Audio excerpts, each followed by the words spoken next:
Assalamualaikum Pak Yai, saya Sisi di Hong Kong. Selama ini saya mengikuti kajian YouTube di channelnya Bapak, dan ada yang perlu saya tanyakan, yaitu bagaimana caranya untuk mewujudkan Allah dalam hati dan sehingga diri ini bisa kembali ke Adam. Terima kasih sebelumnya. Wassalamualaikum warahmatullahi wabarakatuh. Alhamdulillahirabbil alamin. Waalaikumsalam warahmatullahi wabarakatuh. Bertambahlah saudaraku dari Mbak Sisi asal Hong Kong. Alhamdulillahirabbil alamin. Bagaimanakah cara mewujudkan Allah di hati kita? Tentunya bagi setiap muslimin dan muslimat tahu sifat-sifatnya Allah. Bila belum tahu sifat-sifatnya Allah, bagaimana mungkin disebut muslimin dan muslimat? Karena sebuah agama di sisi Allah itu adalah awwaluddin ma'rifatullah. Apa yang dikatakan agama di sisi Allah, sementara selama ini kita beragama hanya di sisi manusia.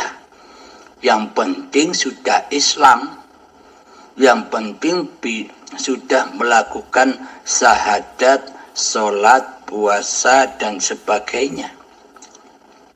Babakan syariat, babakan jasad, babakan kemanusiaannya. Selama ini kita bertuhan dan beragama hanyalah untuk menyembunyikan keateisan hati kita sendiri selama ini, agar kita tidak dikatakan orang sebagai ateis. Jadi kita memeluk agama dan bertuhan di sisi manusia. Karena selama ini kita mempercayai, meyakini bahwa Allah itu ada, bahwa Allah lah sebagai Tuhannya seluruh manusia. Maka dari itu manusia pada berbondong-bondong memeluk agamanya masing-masing. Karena percaya di dalam hatinya bahwa Tuhan itu ada, bahwa Tuhan itu sang pencipta, bahwa Tuhan itulah yang menghidupi seluruh manusia. Akan tetapi iman dan Islam seperti ini tidaklah cukup, masih jauh. Maka diperintah lagi oleh Allah di dalam ayatnya, ya ayyuhan nas, ya ayyuhalladzina amanu, wahai orang-orang yang beriman. Siapakah orang-orang yang beriman? Dialah yang percaya di hatinya bahwa Allah itu ada, bahwa Allah itu wujud, bahwa Allah itu hidup, bahwa Allah itulah sang pencipta diri manusia kita. Udkhulu fis-silmi kafah, masuklah kalian ke dalam kepasrahan dan keselamatan secara kafah, secara totalitas, secara sempurna di sisi Allah. Jadi pada intinya hati kita wajib diberagamakan pula. Bukan hanya dohir-dohirnya saja yang beragama dan bertuhan, sementara hati kita selama ini masih belum Islam di sisi Allah. Mari kita buktikan bahwa hati kita selama ini belumlah Islam di sisi Allah. Kalau kita sudah mempelajari sifat-sifat wajib bagi Allah dan sifat-sifat muhalnya Allah, maka kita akan menemukan siapa Allah itu dan siapa makhluknya. Jika Allah itu wujud, maka makhluknya harus adam, harus tiada, harus gaib, keberadaannya di hati kita. Coba kita rasakan selama ini. Meskipun kita beragama dan bertuhan secara syariat saja, mari kita buktikan bahwa hati kita selama ini belum Islam. Islamnya hanya di kulit saja, dalamnya masih belum Islam, dalamnya masih syirik, dalamnya masih mensekutukan Allah dengan diri manusia kita. Mari kita edel-edel, mari kita bongkar kemaksiatan, kedzaliman hawa nafsu kita selama ini. Tanpa kita edel-edel, tanpa kita menggonjang-ganjingkan kekuasaan hawa nafsu ini, maka tak akan runtuh kekuasaannya. Mari kita terobos siapa diri manusia kita ini selama ini. Bismillahirrahmanirrahim. Selama ini kitalah yang wujud di hati kita. Selama ini kitalah yang hidup di hati kita. Selama ini kitalah yang berkuasa di hati kita. Sementara kitalah yang ada di dalam hati kita daripada Allah. Karena Allah kita tiadakan, karena Allah sudah kita adamkan di hati kita, bahwa Allah sudah kita matikan kehidupannya di hati kita, bahwa Allah sudah kita anggap lemah dan kuasanya lebih kuasa diri kita daripada kuasa Allah di dalam hati kita selama ini. Iya bukan? Itulah bukti nyata bahwa yang menjadi Allah, yang menjadi Tuhan selama ini di hati kita bukan Allah. Akan tetapi kitalah yang selama ini mentuhani di dalamnya.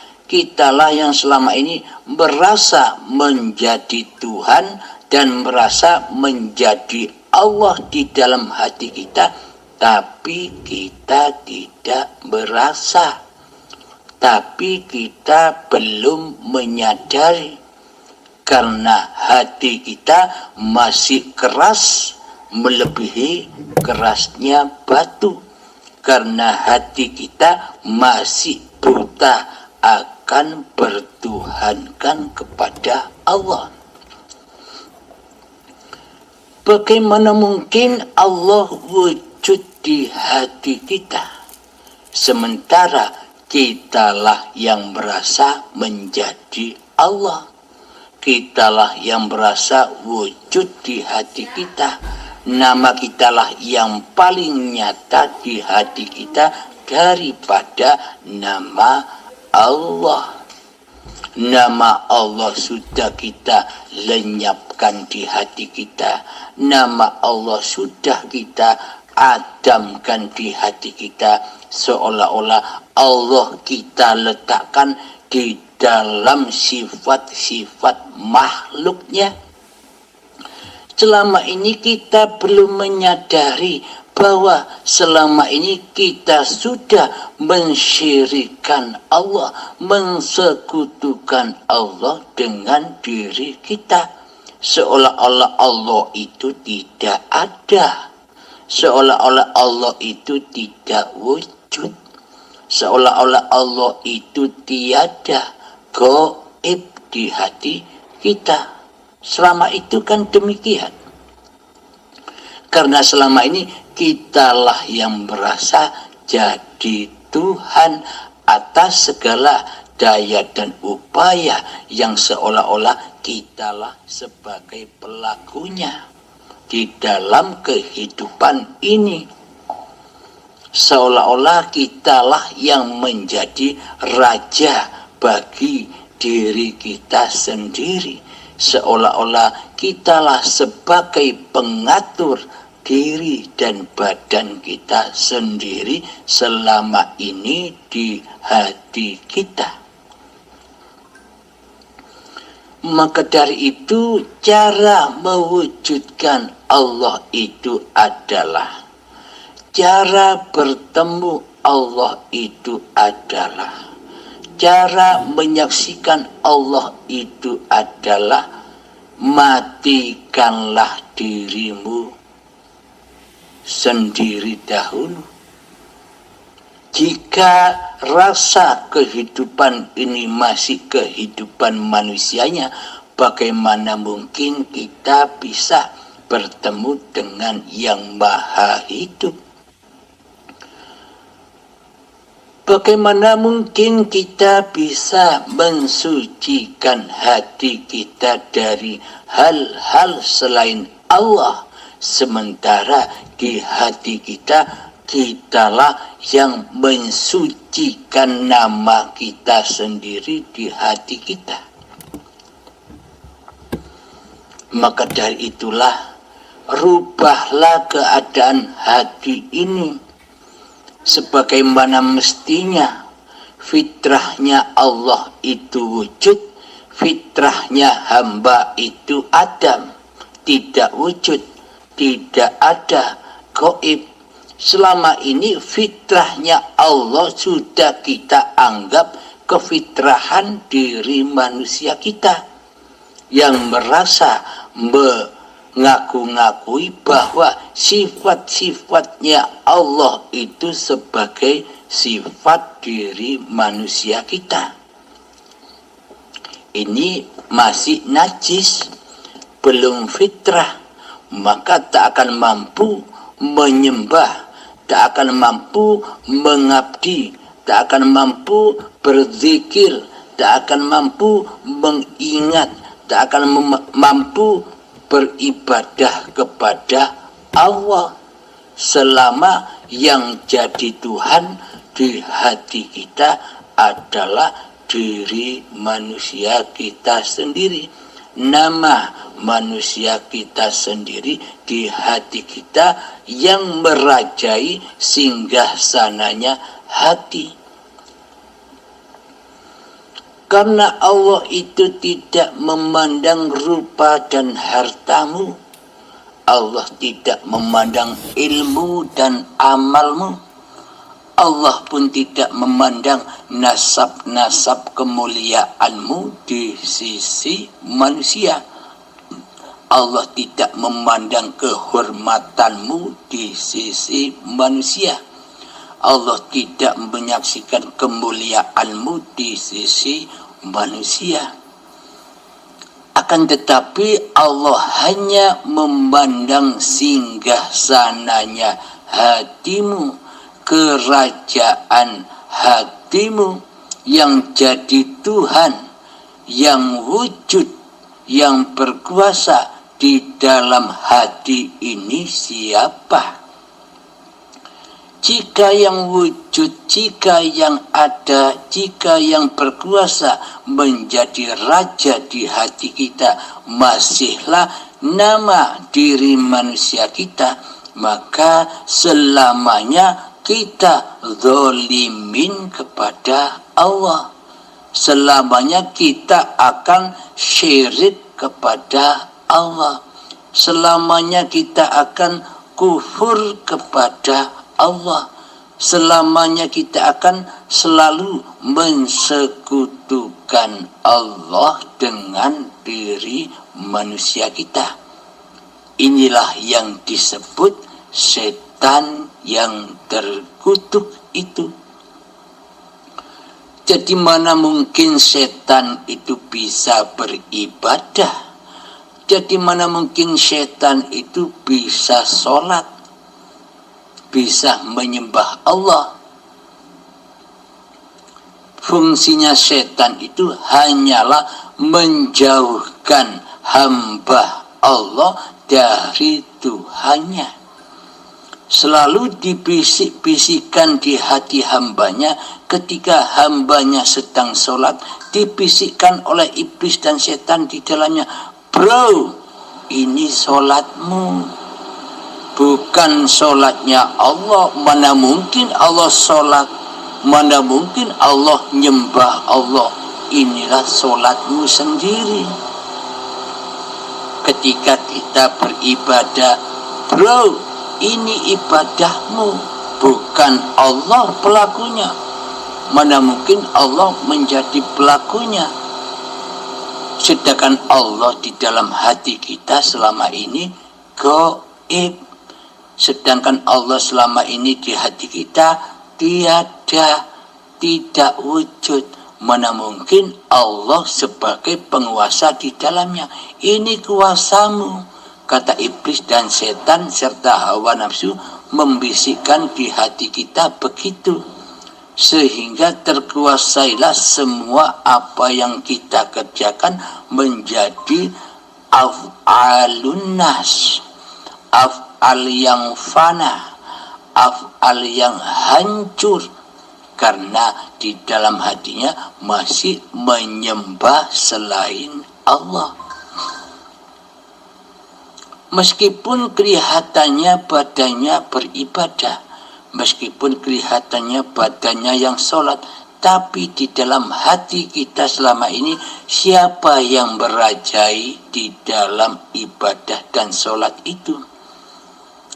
Seringkali kita baca doa iftitah di dalam sholat, inna sholati wa nusuki wa mahyaya wa mamati lillahi rabbil alamin.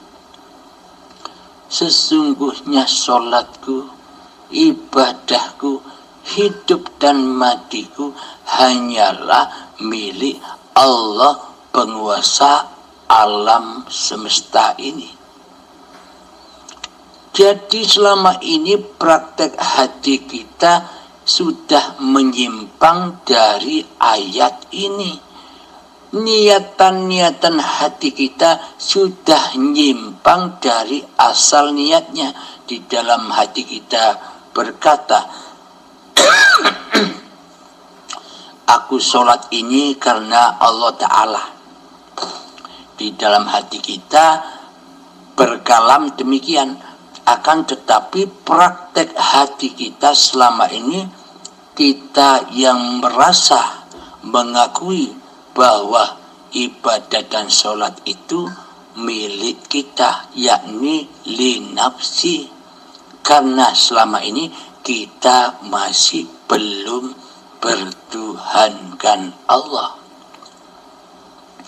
Maka dari itu, untuk cara mewujudkan Allah di hati kita, menyatakan Allah kembali yang berkuasa atas diri manusia kita, maka lepaskanlah kewujudan, kehidupan, kekuasaan, kehendak daya dan upayanya Allah yang selama ini kita akui sebagai milik kita.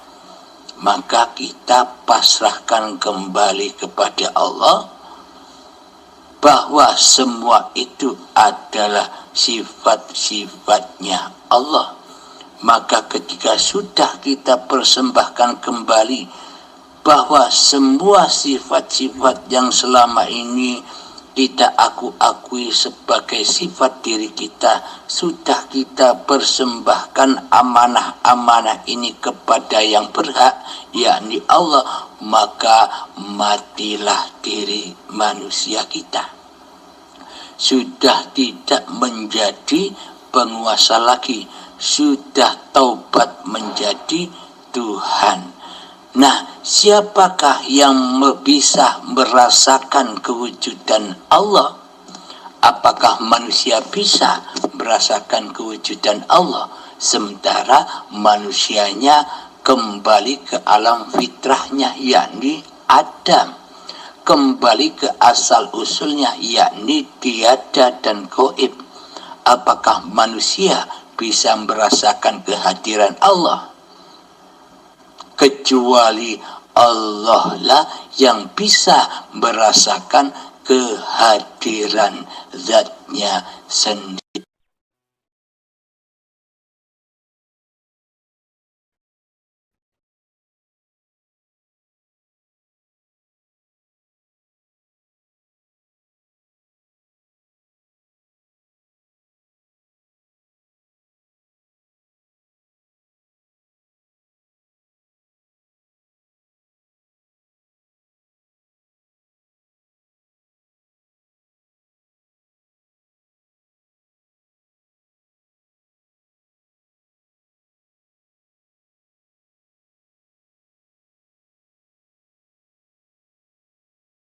Bluetooth mode. Connected. Sudah tidak menjadi penguasa lagi, sudah taubat menjadi Tuhan. Nah, siapakah yang bisa merasakan kewujudan Allah? Apakah manusia bisa merasakan kewujudan Allah sementara manusianya kembali ke alam fitrahnya, yakni Adam, kembali ke asal usulnya, yakni tiada dan gaib? Apakah manusia bisa merasakan kehadiran Allah? Kecuali Allah lah yang bisa merasakan kehadiran zatnya sendiri, bukan manusianya. Bila manusianya masih wujud, bila manusianya masih merasa hidup, maka selamanya manusia tidak bisa menyatakan, merasakan kehadiran Allah. Kecuali manusia sudah kembali ke alam kesuciannya, yakni Adam, yakni tiada, yakni mati diri kemanusiaannya di hatinya, yang ada hanya hayatullah, yang ada hanya bahwa hidup ini Allah. Jadi yang bisa merasakan Allah adalah Allah sendiri. Yang bisa mendengar Allah adalah dengarnya Allah sendiri. Meskipun tanpa telinga, tanpa mata, tanpa badan, Allah wujud. Allah berkuasa atas segala ciptaan-ciptaannya. Jadi pada intinya, bila kita masih merasa wujud diri manusianya, selamanya kita takkan pernah bisa merasakan kehadiran Allah, kecuali kita sudah kembali menjadi Adam, kecuali kita sudah kembali ke alam kefitrahannya. Jadi hati sucikanlah dari kewujudan, dari kehidupan, dari kekuasaan diri manusia kita, maka nyatalah kewujudan Allah, kehidupan Allah, dan kekuasaan Allah yang menguasai setiap diri manusia. Alhamdulillahirabbil alamin. Semoga keterangan yang singkat ini bisa memahamkan, terutama bagi saya sendiri dan kita semua, khususnya bagi yang bertanya.